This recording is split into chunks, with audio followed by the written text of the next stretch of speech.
Well, for more on what Merkel's win means for Germany, I'm joined by Jeffrey Herf. He's a history professor at the University of Maryland. Thanks for joining us. Thank you for having me.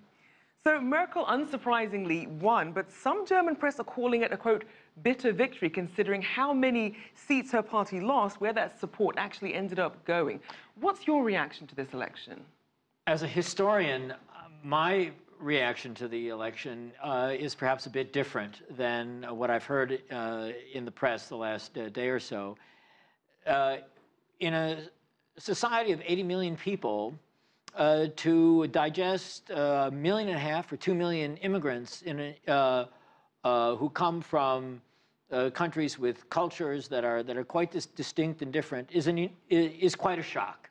And so I wasn't at all surprised that the AfD, the anti-immigrant and often racist party, received 13% of the vote.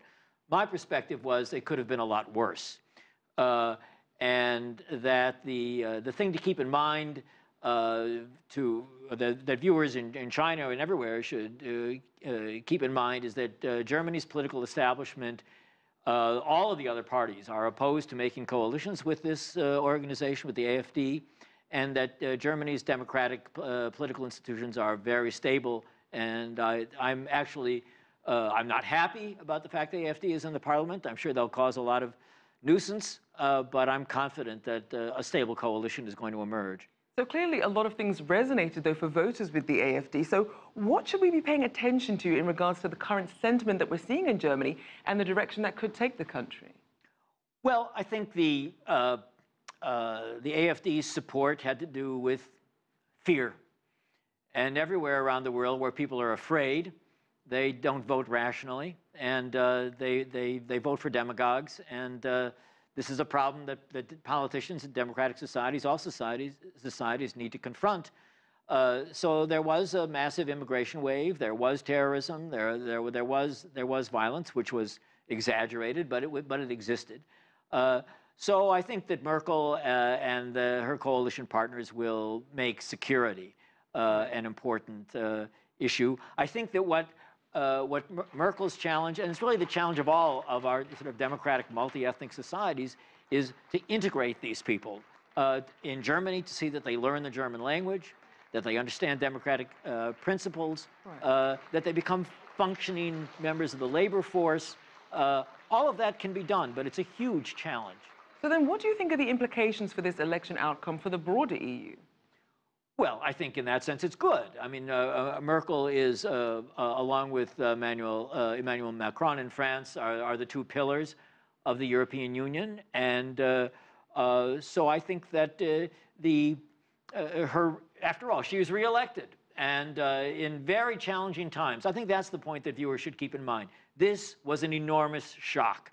A society of 80 million people within a year or two admitted 1.5 million to 2 million immigrants. And so I actually, perhaps this is a bit of a dissenting view. I'm sure the coalition politics will be difficult, but I'm confident that Germany will remain the anchor of the EU, and that the EU is, you know, in a democracy, when there are problems, that's what democracies are for. Problems come up, and the political system needs to address them.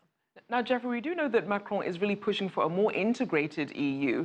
Now, given the election with a slightly more splintered German parliament, how could that change perhaps Merkel's positioning when she goes in terms of how they're viewing the future of the EU? Well, she's not going to revise. She said that she sticks to the decision she made in 2015.